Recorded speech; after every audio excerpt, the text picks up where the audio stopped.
In the extreme temperatures reached inside the Sun's core, hydrogen nuclei are able to fuse into larger helium nuclei in a series of nuclear fusion reactions called the proton-proton chain. This simultaneously releases large amounts of energy which travel towards the surface of the Sun through convection currents.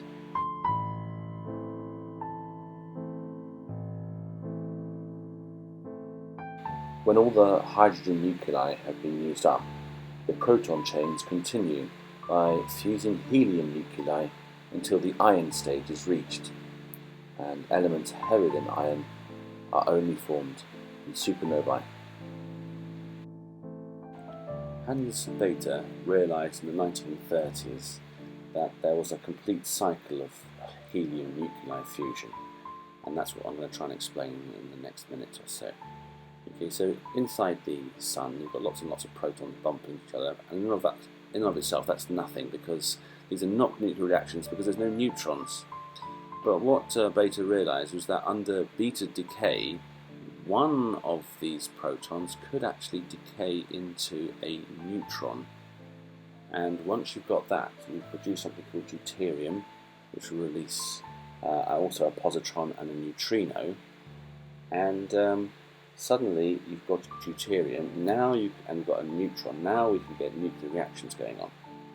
So what's going to happen is we're going to see a hydrogen joining with a deuterium to produce helium-3 and lots of energy, okay?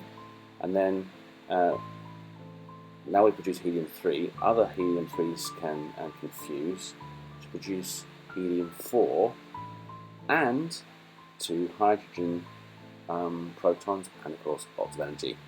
Okay, so that's how the cycle works, because now we've got 2 hydrogen protons all over again, the whole process can start all over again.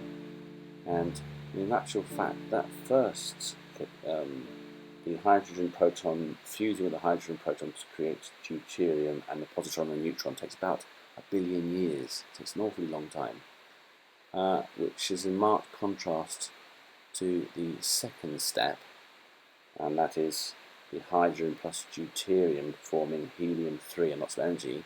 That second step can just take 4 seconds in comparison.